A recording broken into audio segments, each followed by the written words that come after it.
Hi, I'm Susanna Bowling, and this is live from the Hotel Edison. Times Square Chronicles presents On Location at Bay Street Theater in Sag Harbor.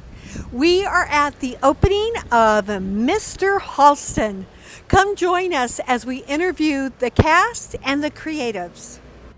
We're at Bay Street at the opening of Halston, a brand new solo play, and it is being produced by Bruce Robert Harris. Bruce, Hi, Suzanne. you have an incredible category of shows that you produced. Do you want to talk about some of them? This year has been very good to me, actually. We've been working on Halston for a little less than a year at the moment. It had a reading here at Bay Street about a year ago. It went out to the Buffalo Festival out on Fire Island. When I bought the rights to the play, I really felt it needed to be developed. And Bay Street seemed to come right in line with what we wanted to do. And I was very proud to be a part of this. This year has been a banner year, there's no question. I started with Heathers, the musical off-Broadway, which is still running, which is very exciting. Which got a lot of awards. It did get a lot of awards. That was quite a bit of a surprise this year. And then I had the nice opportunity being part of Dog Day Afternoon and doing Death of a Salesman. And then, Which we have to stop there because that is my vote for best revival of a play. Oh, wow. In Thank both you. direction, in play, Joe in Mantello. direction. Yep. I want Nathan Lane to win, but the statistics are saying something different. Laurie Metcalf. Oh no, if Nathan wins, you're going to see me jump up and down. I'd rather be wrong than right. You know, this is the third show that I've done with Nathan, and I just think he's a wonderful actor. And if you talk to Nathan yourself, he would tell you he's waited his whole life to do this role. I think it's very epic. I think what Joe has done is he's really gone back to the original script of Death of a Salesman and has two sets of kids, the sons, and I think it's very impactful. I think what he does most is because of where it's set, which at first I was like, what the hell? Yep. But Yeah. it makes you wonder, is it the past? Is it the present? Or is it all in Willie Loman's mind?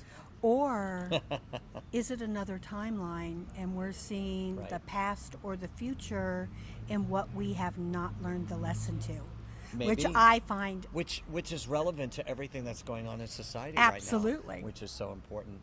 I wanted to tell you that we're sitting oh, at the 35th anniversary of Bay Street Theater. So that's right behind us. And then we have this beautiful man, Mr. Halston. I'm just very excited about the play, but this is the beginning of the journey for this play. I do believe we'll get this to New York, and we'll be moving this forward. And tonight is just the beginning of the journey. But, you know, like any producer, I have great positive feelings about a man that changed everything for women in fashion. Donna Karen is our executive producer. which is fabulous. Which is wonderful, and Donna will be with us tomorrow night at the opening. And I really hope that the future of Mr. Halston, people will come back to culture and come back to fashion. There are a lot of designers that are very interested in being a part of this, and I'm certainly going to invite Donna to come to New York with us. One of my best friends is a fashion designer, and Oh. with everything that's going on with Saks and what they've done to their people, Yeah. and Macy's, what's happening right now, I think now It's a hard is time. it's a very important time for fashion because Sure. we're about to lose it. Sure. A lot's changed in America. And I feel that Halston was the forerunner to people like Donna Karen and Carolina Herrera and any of the men or women that came after him, and they were influenced by what he did. And I think the play dramatizes his life, but it actually also educates the audience into what we're doing with this. And Matty McGrath is just doing an amazing job. I know you're going to speak to him later, so am. that'll be fun. Is this also part of Great Gay Pride Month? Because it It falls into that. It does, and you know, it's funny. I never really thought of that. This I do. is But a I'm hard. not gay. I'm gay, but I find that Gay Pride Month, there's crowded with so many things, and I was so fortunate to have Keith Sherman as our press agent. Keith was really good at being able to signal that, which very happily we had Dave Carlin from CBS News, who was here, who did a beautiful feature on television with us, and really kicks off Gay Pride. And having that before the Tony Awards, having you before the Tony Awards is a wonderful journey that's just beginning for this play, I think. I know. I've known you for how long? I think we've known each other for over 25 years, Yeah, actually. definitely. I would think so. Somewhere in that. When Yeah. did you do Ragtime?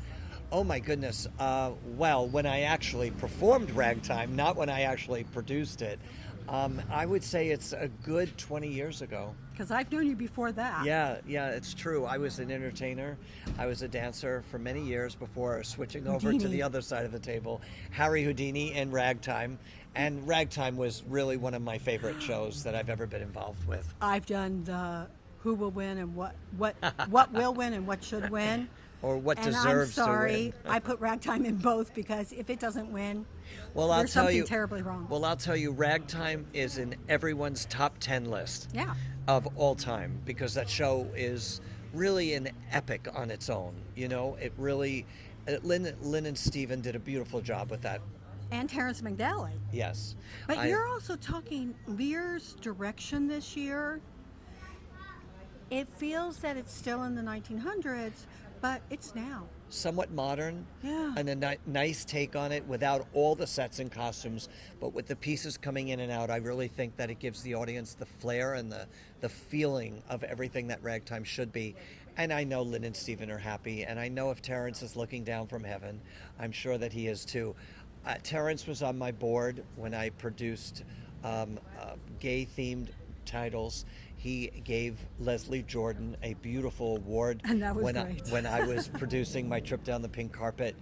And I've always been so grateful to have worked with some legends like that.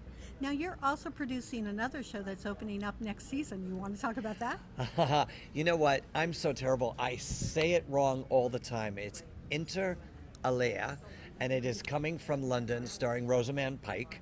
And I'm going to be doing that. It's coming to the Music Box Theatre in December. But before that, in October, one of the biggest things that I'm a lead producer on is Magic Mike Live. That's the one I was talking I about. know, but I had to I'm add like, the wait, other one that's in. new. I didn't even know about Aaliyah. Yeah, this has just happened recently. I had money in London, and it's done so well.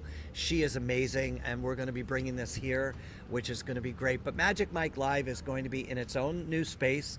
It is currently, well, was formerly, you can cut that, where the China Club was and the Copacabana was for years, and it was empty. And now we're turning it into a Magic Mike nightclub. And it's so exciting because we have a bar and we have a full event space, 425 seats, and 10 shows a week. These are some of the 10 most shows a week? 10 shows a week. Some of the Wow. most incredible male dancing you will ever see. We have a pool that descends from the ceiling. We have a band. We have VOMs that come up out of the stage. It's so exciting. It's 90 minutes. You'll have to come and see it. Oh, I will. think If you'll I want don't, to Michael cover it. will kill me. Because I know Michael's going to be here tomorrow night. It's definitely been a journey for Magic Mike. I've been with the brand for about 7 years, starting in London, Right. and I'm really happy to be part of it. And without putting too much, there'll be more Magic Mikes. There'll be a tour coming out, and there'll also be a sit down in Australia.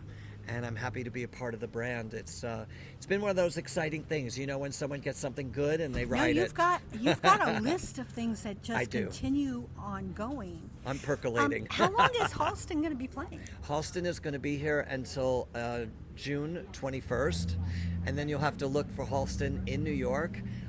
We are experimenting and looking at venues in New York, and we'll see how the Tonys span out for me with Death of a Salesman and going into the new season. There's a lot going on. Again, I love Death. Thank you. I just think it's brilliant. Appreciate it. No, there are days that you go to theater and you're like, oh, it's changed my life. I mean, there are days that it tries to manipulate your brain, and that doesn't make me Isn't happy. it nice that there is theater out there that does that? And I Yes. do think Death of a Salesman does that. But if I can do a quick shout out for Magic Yes. Mike, I believe that we're going to have a production that no one's ever seen in New York. It's so exciting, and it's time that we start having something like this in New York. It's a 90-minute extravaganza, and it's going to be a lot of fun. Ooh, can I cover the opening night for that? Well, we'll do our best. I'll slide down a pole. No, we have the boys doing that. Thank you for this. Thank you I so really much. appreciate.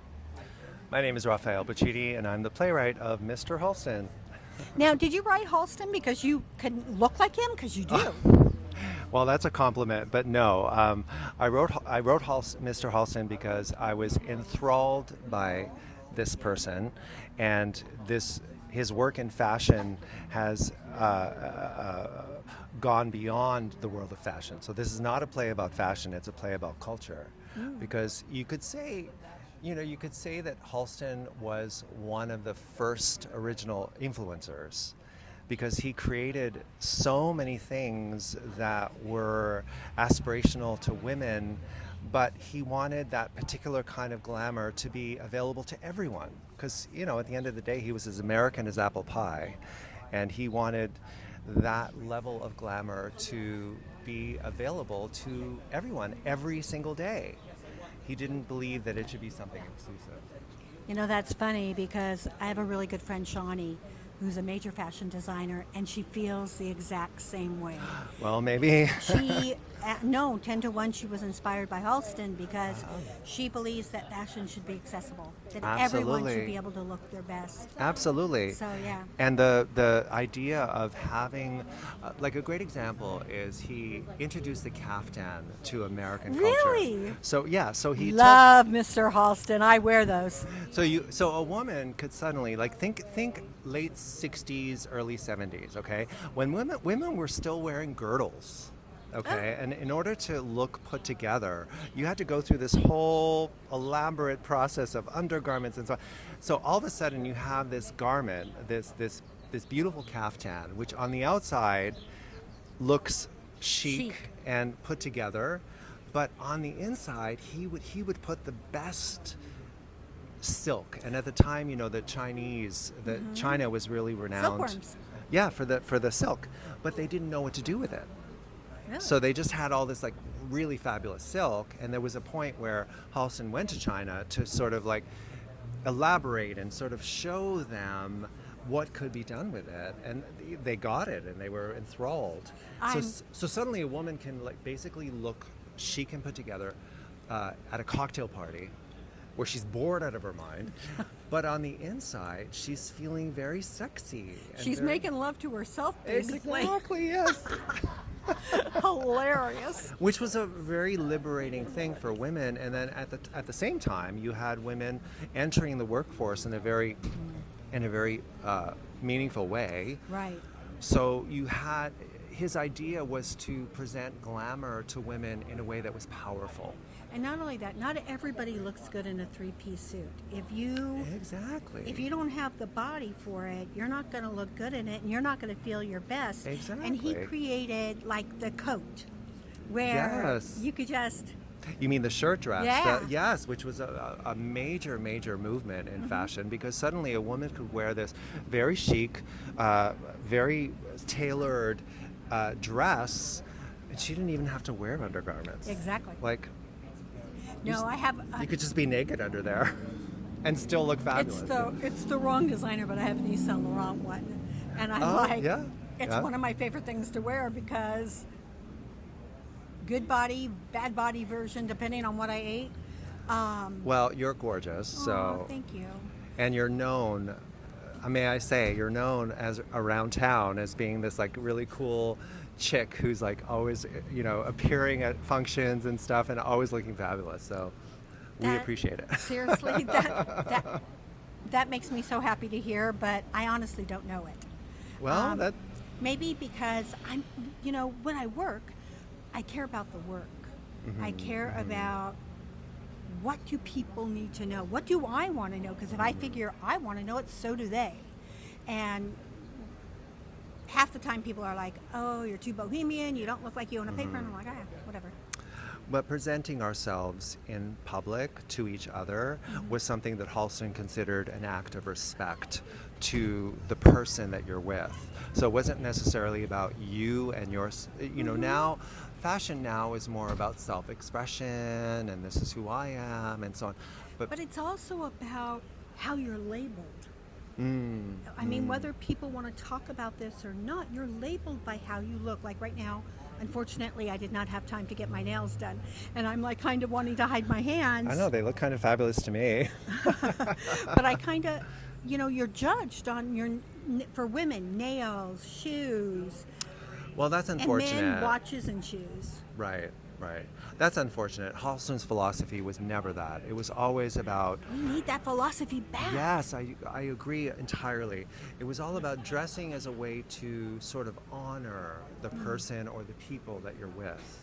Which is wonderful. Yeah, and Halston's real thing about fashion was that it wasn't really about the clothes. It was about the people, and what are you doing? What is your life like?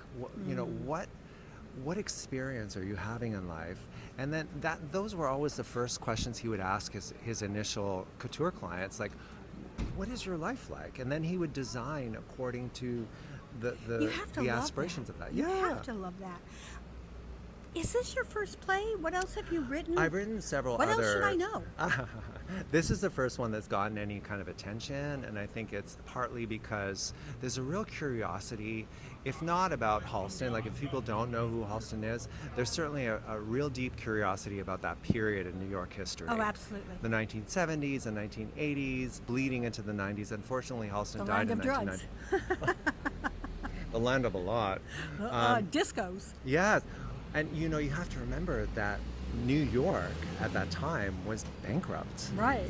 And it's hard to tell people that there was a time when no one wanted to live in New York. Like Really? people did Really? not want to be here. No, everyone was. It was a horrible place to be. I because- wanted to be here even when it was horrible. Well, there you go. I mean, there was always That's theater. yeah. There was always. Well, at the time though, that I'm discussing, there wasn't a lot of theater. It was everything was dark.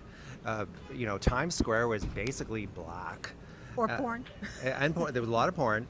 And you know, nightlife is one of the things that revived New York and brought New York out of this really horrible depression of the 1970s. And Studio 54 had a lot to do with that. This legendary nightclub. I was there. No. Do you remember the my picture with the God. girl with the long hair in front of the horse with Bianca Jagger? Yes. I'm that girl. No. Stop. Are you serious? Yeah, I have serious. studied that picture so many times. Oh my God. I'm that Okay. little girl. So part of my research was, you know, delving deep into the lore of Studio 54. And there are parts of Studio 54, we try to revive it in the play. And it was sort of, when Halston experienced it, he got wrapped up, and his culture, the culture of celebrity in New York was at a high, you know, all-time high. Standard. Yeah, and he was part of that, building that up. And unfortunately, you know, some people got caught up in it a little too much, very much. at the expense of Health. their creativity and their health and so on and so forth. And so part of the story of Halston is that sort of journey, you know, through that miraculous time. Does it talk about the limelight at all? No, that was a little bit later, but the Okay. limelight had an equally strong, influential. I remember. Been there, did that. So I remember being in line, okay, at the Limelight, never at Studio 54 because I was too young, but the Limelight being in line, and you'd have to be picked because they were trying to You do did. this. You know, you can come in, you can go. It was very, you know, that would never fly nowadays, and perhaps there's something really faulty about that whole process. Oh, but, I don't think so. But at the time, But I have to admit, I always got picked.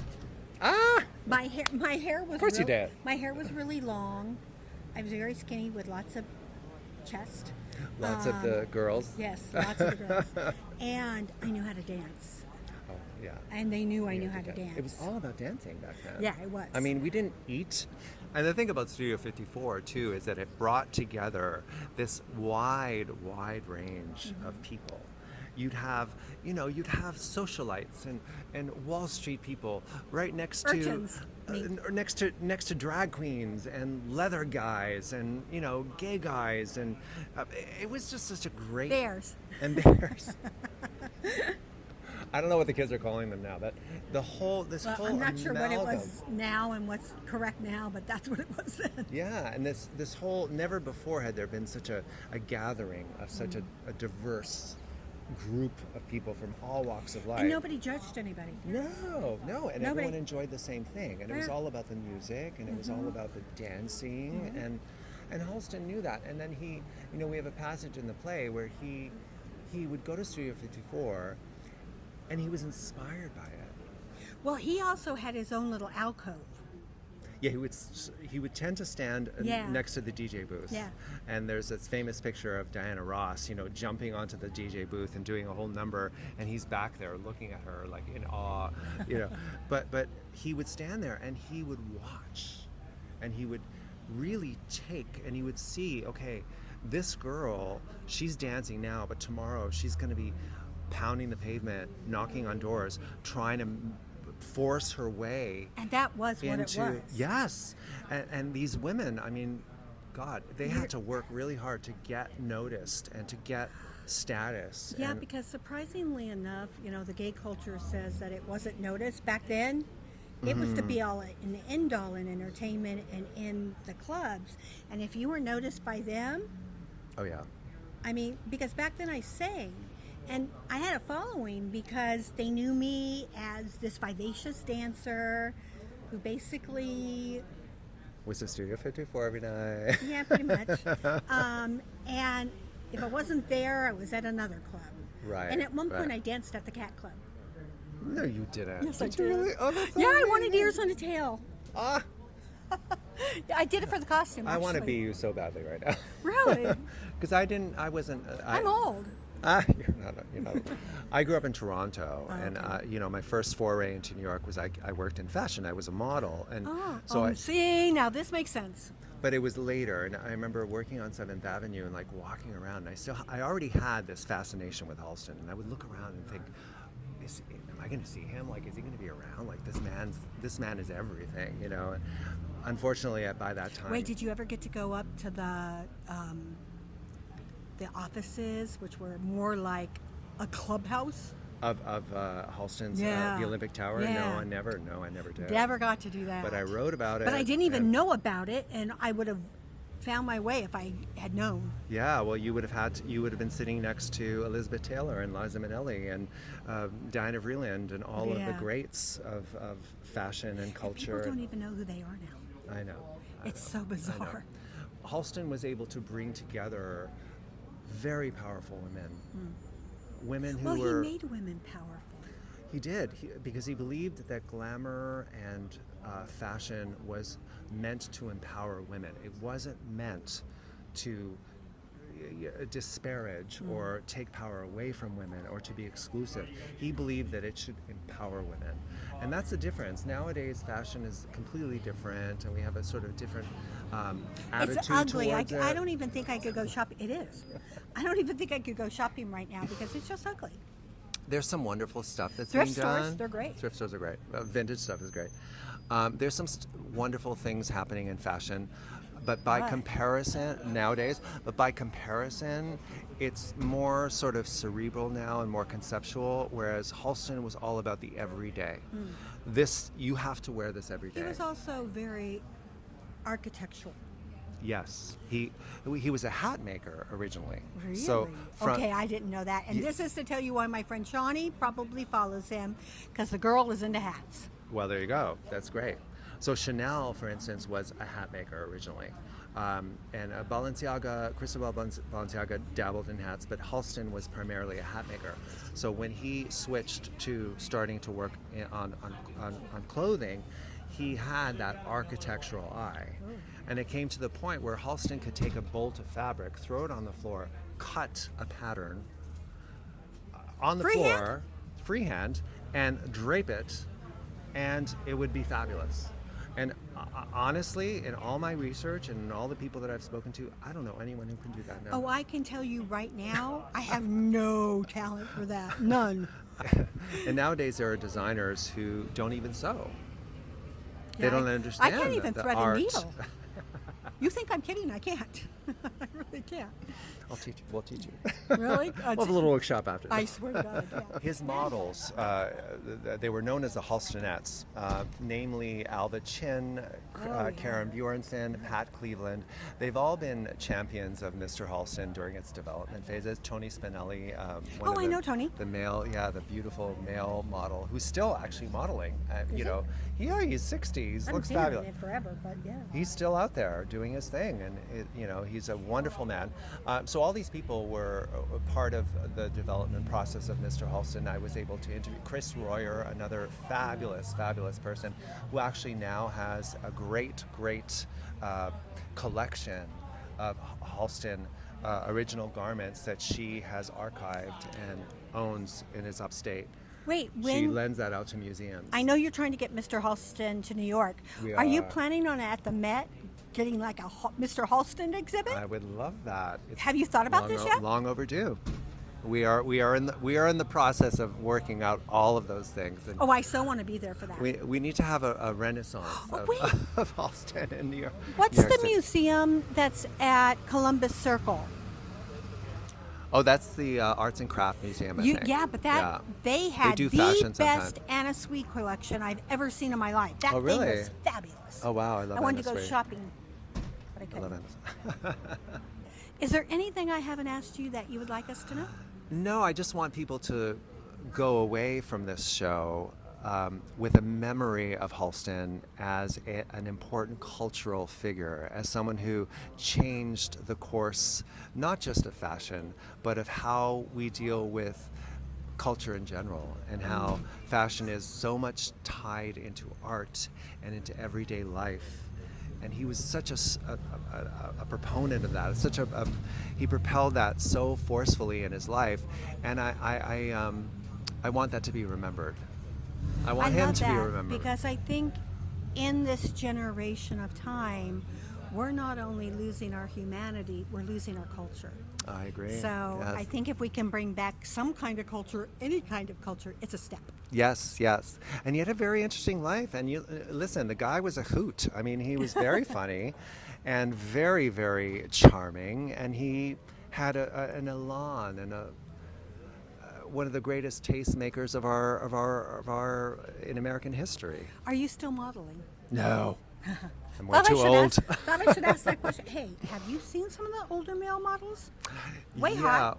I know, it's so weird because when I was working, I didn't work a lot. I didn't get the Tony Spinelli work, but I worked, and then all of a sudden, men needed to look very, very young all of a sudden, and I was, I was at the old age of 26, And The college age people were like 16. It was hilarious. Exactly, yes. Thank you so much for being with us. Thank you. I'm Tracy Mitchell. I'm the executive director of the Bay Street Theater, and tonight's performance is Mr. Halston. You have some really great shows coming up this year. What shows are you looking forward to having people see the most, and why? That's always like having to pick I know, but you do. your favorite kid. I know, but you do. Okay. So I happen to be a lover of all things musicals. So I'm a real musical theater kid. And so I have to say I'm looking forward to both Cagney, which is about Jimmy Cagney, of course, and also Dear Evan Hansen, which happens to be one of my most favorite musicals of all time. It's a great show.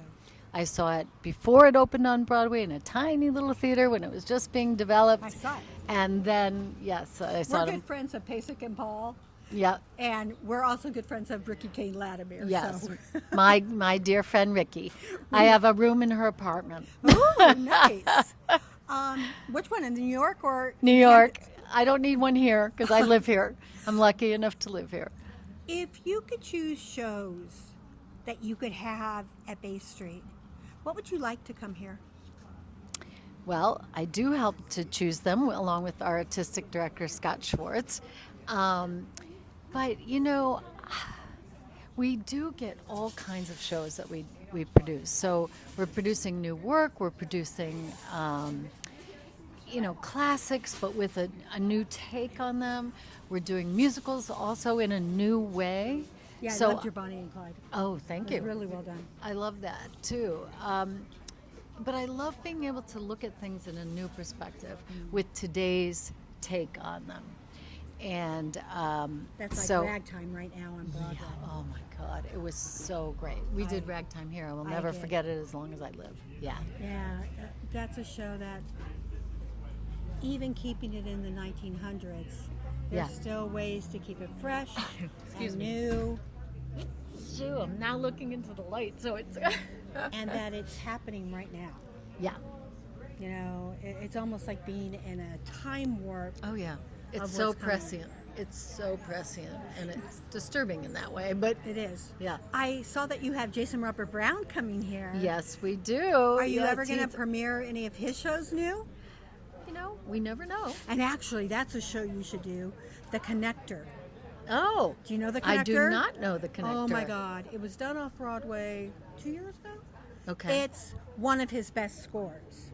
Oh, and that's it's great. about a Good to hear. It's about a newspaper that's been around for 1,000,000 years. And they hire this man who wants to be a journalist and has lied about his entire background and everything he writes. Where this was a paper that was all about ethics. It's fabulous. Unfortunately, that too sounds prescient. Yes, it is. That's why I like it. Yeah. I love things that are relevant. Yeah. Are there any composers that you would like to have here developing their work? Well, you know, Stephen Schwartz, I love. He No, could Stephen, no. He could develop anything for me he wants. He's such a sweetheart, and I know his son probably wouldn't appreciate that. Although they have worked together. You mean Scott? Yes, Scott, our artistic director. But look, I'm really open to new composers because, I mean, I'd love to have Stephen doing something here, but it's all about, you know, as a regional theater, we really do take that part of our mission very seriously. Well, I'm telling you right now. Do you know the show, the magic show that Stephen did? I don't. Okay, most people don't. Yeah. It has one of the best scores that Stephen ever did. It's about a magician. It originally starred Doug Henning. Yes. But I can tell you Yes. right now, Neil Patrick Harris is dying to do it. Really? And Scott should direct it. You should direct this so that it can come to Broadway. Good to No, know. you could ask Stephen, say, you Yeah. should do the magic show, and I'm telling you, he'll go, oh, did you talk to Susanna? Yeah. No, he'll know. And so will Well, Scott. you know, we do develop things for Broadway, both, you know, plays, but musicals can be hard for the producer to really, you know, unless they take another step because we don't have a proscenium stage, you know, so our stage is Yeah, three-quarter but thrust. your stage would work for the And- magic show. Okay, good to It know. would. I love it. You know your stuff, girlfriend. I do. When it comes to musical theater, I do. You do. You really do. And not only that, but I'm telling you, Magic Show has like 5 major numbers that you just go, I want to sing that. I want to do that. Good. I love that. Yeah. I love when the audience comes out of a house singing It songs. should. And yeah. It yeah. seriously should. For the most part, first you got to start with a great script. And what people don't realize, unless you're in the industry, that shows take a long time to find their footing. 10 to 14 years. Yes, and especially musicals. Musicals are, you know, most of the time are at least 10 years. So when it's coming here, it's still usually, when we're developing it, we're either developing it new or we're taking a new, a fresh take on it. And it's not that we own that piece. So it's really up to others Don't to you take own a it piece on. of it, though? If it's a new work, Yeah. we do. If it's a new work, like Halston. And we hope it moves and we hope it does very well. But shows require a number of different performances. They require a number of different phases, if you will. And that could be from the writing to the talent to the type of stage it's on, which then requires a different kind of set design, different costumes depending on who the actor is. It's when you're looking at a creative work, it is for theater, just like film. It's one of the most collaborative art forms there is. I don't know So- if I can ask this question, but will you guys be a part of Cagney? Because I know she wants to move it to London. She just bought a theater. Yes. And I know she definitely wants it on Broadway. Yes. Well, she is certainly She's a supporting. force of nature. She is a force of nature, Ricky. She's on our board. She's supporting this year's production of Cagney here, and so we couldn't be more thrilled. I doubt that we'll have. We don't have any of the rights to Cagney. She owns those rights, so it's totally up to her. But she is so generous with us in so many other ways. Oh no, she is definitely a champion of theater, and especially small theaters. Yes. Which is lovely because shows don't develop unless they have those venues. That's right. And she was really good at developing the latest new production called Gotta Dance. Oh, were you part of that? Well, I mean, I certainly saw it several times when it played at the York, so I know all Did about you see it when I moved to? Yes. Yes, I did. So it was a great show. Is there any question that I haven't asked you that you would like our audience to know? I would just like to say, I think it's really important for people to understand how much the arts needs you. We need you. We need the support. We need an audience. We want people to come and to really take in. It's a moment in time, away from all digital, away from your phone, a time to connect with everyone in that space over an issue that may be funny, it may be important, it may be sad, it may be whatever it is. It's so important to connect these days, and that's the only way that things will improve in our world. Thank you very much. Thank you for being with us. I'm Matt McGrath. I'm playing Halston in the play Mr. Halston at the Bay Street Theater. How did you get involved with the show? I was approached by the playwright originally, and he wanted to send it to me. He knew of my work from shows like Hedwig and The Angry Inch, things like that, which I took over in '98, maybe. On Broadway? That was off Broadway at the Jane Street Theater. Oh, yeah, and the It was original. one of the last Hedwigs to be downtown, yeah. Wow. Yeah. What else have you done? Because I Then didn't know went your into- work. I And- went into Cabaret, and I replaced Michael C. Hall. in Okay. Cabaret on Broadway, and did a few other things along the way. And just a few years ago, I did Girl from the North Country, Bob Dylan's musical. Totally saw it. Connor McPherson directed it beautifully with Mayor Winningham and J.O. Sanders and Jeanette Bayardell. Everyone was just brilliant people. Have we seen you in TV or film before? Right now, I'm on American Classic, which Wow. is Kevin Kline and Laura Linney and John Tenney and a host of other people. Mostly New York theater actors, which is really fun. Yeah, if you're Yeah. working with Kevin Kline, yeah, Exactly. definitely. Yes. What roles would you like to take on?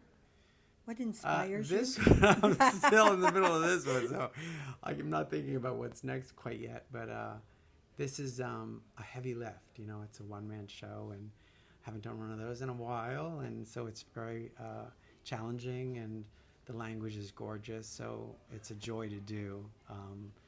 But we've been really working hard on it, so I hope it pays off. In a way, seeing your performance, it's almost like in a strange way seeing a Hamlet or a Macbeth and then somebody very modern. Isn't that interesting? Do Yeah. you find it like that? Michael speaks to that in his direction of me and how it reminds him of Hamlet. It does. Yeah, and so that is very much in the room as we're working on it. Well, I got it. I don't know. I think I'm a little long in the tooth for Hamlet now, but who knows? Maybe. Well, in this day and age, anything I guess goes. So anything you goes. you could totally be Hey, playing Hamlet. maybe. What of yourself is like Halston? It's a good question. I certainly know and have worked with and have experienced people like Halston. I don't think that there's much. I think that I physically I can play him. You know, I mean, there are not many people that can play him. True. And pull off just the kind of physicality and the Narcissism. well, the narcissism and the physiological traits that that he possesses. So I think we're pulling that off with some makeup and some slicked gray hair. But it does take place in '87, so I was alive in those years, and I was in New York. totally alive. Yeah. So I mean, I was at 54. he was gone. Yeah, I didn't make it to 54, but I did make it to a lot of the clubs. I was too young to be there, but I was there. Yeah, so. I'd like to say I wasn't, but oh well. What of yourself do you have to really work on and draw out that is not like Halston? I think that I'm probably.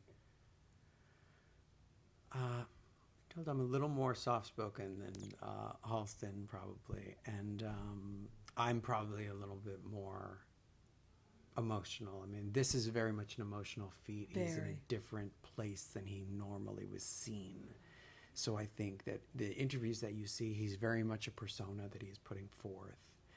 And I think that, you know, as he was more stricken, he was probably more vulnerable. Of course, we don't have records of that. I mean, his family Right. has spoken somewhat to that to certain interviewers. And Stephen Gaines' book was just a huge font of information for us here. And Raphael is our author, who is just He's great. and he's so knowledgeable about it. I mean, he goes above and beyond what is out there about Halston. He is from that world. He's from the modeling world, Right. and his friends were friends with Halston, and they can tell stories that other people can't. So it's been fascinating to work on. I did get to watch videos, interviews with him. So there are poses that he strikes, you know, when he's working, and the way he handles the models and the clothing. You do see that in some of the documentaries, of course, Ultra Suede and the CNN documentary Halston. But Raphael speaks to anecdotes from friends of his of how he would use his hands, and his hands were very exquisite, I guess, and he utilized those. in Yeah, you speaking. have those kind of piano hands. They're very Piano hands. I get that a lot. But, No, I love piano hands. Yeah, I wish I had them. I wish I played the piano better. In the play, the red phone constantly interrupts. Is that showing Halston's on the way down as you're showing him in a strange way on the way up? Yeah. It almost is like the red phone is like the phone from hell that is delivering the bad news. Right. Well, I don't think he's expecting things to go south. He thinks that he can get back on Track. top of it, and in a way, he does. I mean, he was not destitute, No? but he did lose some things, Right. and those things that he lost, he, Valued. especially in this place, you know, valued very much. But is it important? What is important? And where you see where he took his life towards his family and living out the rest of his life away from all of it, and his family supported him and took care of him, and I found that very moving in all of the research. I was very, very touched by that, and his siblings and his niece are very protective of him still, and rightfully so. They Before should you be. took on this role, did you know that he died at 57? I didn't, and I think that's shocking. it is shocking, and I'm 57, so Eek! I was like, oh, that works out well. Well, you'll be No happy wonder they're to, asking you'll be me. happy to hear AIDS is on the out. Oh yeah, no, that's not a concern. Anytime you're dealing with someone's mortality and it's imminent in even a short play, 90 minutes, it's yeah, gone. it's 90 minutes, and you have to kind of look at your own mortality and the character's mortality, and when it arises in terms of this may all go away. Especially with this language that is written so beautifully by Raphael. It It's takes you funny. right there, and you know, if you've done the work and the work that is underneath the subtext and knowing It's layered. it is layered, and so you do become emotional.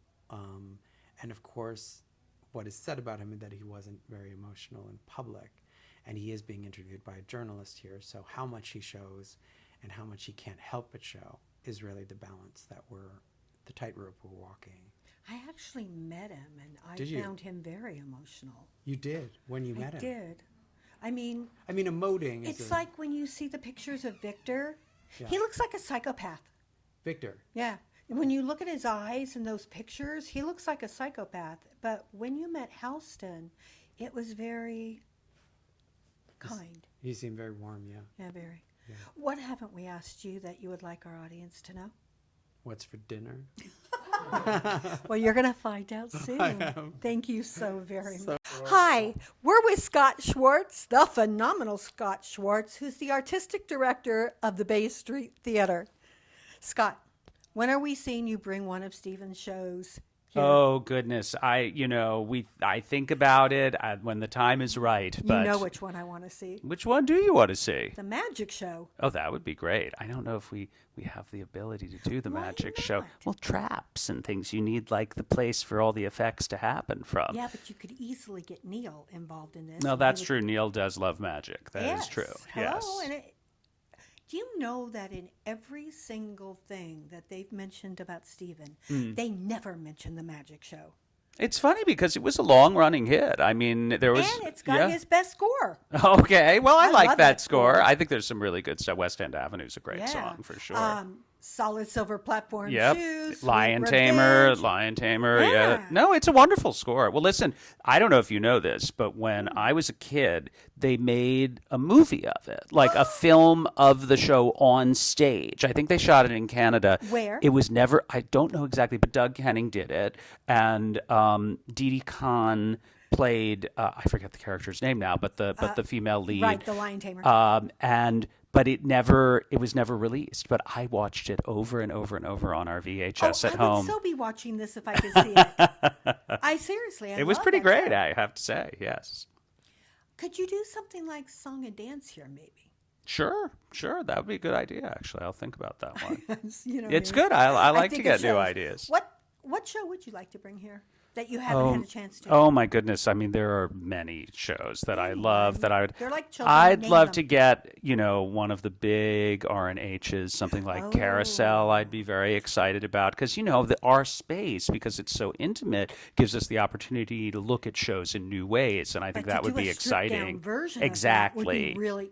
Wouldn't as that long be as you didn't cool? make it woke. The last Oklahoma was really horrible. Well, I actually quite like that Oklahoma, but I think we would just tell the story in a new way, in a fresh way that the intimate space gave us that ability. Is there a play you'd like to do? Oh my gosh, there are so many. There are a lot of new plays that I would like to do, but no, there are wonderful classics. I mean, I've always wanted to do a production of Lion in Winter here. I think that would be Ooh, amazing. I think your audience would love that. I do think so. That's been on my list for a long What about time. Venus and Fur? Venus and Fur, I've thought about actually. Venus It's a and Fur. wonderful play. I know yes. who wants to do it. Who? Oh, please, God, let me say her name right. She was nominated for a Tony Award. Okay. She's in Becky Shaw. Okay. She really wants to do it. I know because I Oh, just all right. talked to her. Well, then I need to think about this very Yes, seriously. That's a it's- good idea, actually. That would be good I love for that next play. summer. It's a really good play. Yeah, I saw the original on Broadway. It was great. So did I. Love that show. Tina Binko. What would you like our audiences to know about Bay Street? Well, that this is a play this is a place to see That's cutting, wrong with to see cutting edge theater in this beautiful town, and you can see great plays and great musicals and new work, and whatever you come here to see is always going to be fresh and is always going to be innovative. We love this play, Mr. Halston, and we're so proud to be giving it its world premiere here at Bay Street. It's been very important to me. This is my 13th summer that we've done a world premiere every single season I've been Have here. you? Yes, and sometimes more than one. So You are doing more than one this year. we are doing more than one. This is one of those years. But this play we did in our New Works Festival last year, and we had been approached, I guess, by Raphael, the writer, and He's lovely, by the he's way. lovely and very talented. And he invited us to like a reading in New York. At the Birdland or the 54 Below? No, this reading was it was downtown. It was near Cooper Hewitt in an apartment, in sort of like a fancy apartment. And I didn't go, actually, because I was out of town, I think. But my associate artistic director, Will Pomerantz, went, and he really liked the play. And he said, listen, Scott, we should consider doing this in the New Works Festival. And so we did last year. And the audience just went crazy, and I loved it. And, obviously there was no staging or anything. It was just someone holding a script, but it really worked. And pretty much immediately I said, we should do this play. It's got great one-liners. It has great one-liners. It's about a very interesting subject. It feels strangely timely, even Highly. though it's about something, a man who lived, now 30 or more years ago, Right. but it still feels very of the moment. And and fascinating, and just such a great character. And Matt McGrath is brilliant in it. I mean, he's such a I agree. genius Fabulous. actor. Yeah. Fabulous. It's like watching Hamlet versus like now. You know, Matt, I don't know if he talked to you about this. He has this long, long history at Bay Street. He did all these productions at we Bay missed Street. this part. Yes, before I was artistic director. This is actually his first time working here since I became artistic director. I think he did 6 shows for us as an actor. He Wow. directed one, I think. So he's like an old Bay Street family member. Welcome back. Well, not so old, but he's a Bay Street family member from the old days. Are you directing anything this year? I am actually. The last show of the season, not the Joy Behar show, which is the very last thing we're Right. doing, but the last full run is a production of Dear Evan Hansen that And I'm you're directing. directing it? Yes, I am, and I'm excited about it. I'm excited to see it if you're directing. 'Cause Well, thank you. I think you bring sensitivity to a production. Well, thank you. I hope I will. It's actually running now. I did it for a company in Connecticut called ACT of Connecticut, and it was a co-production for Bay Street, and so it's running there now, and then it will be here in August. Well, thank you very much.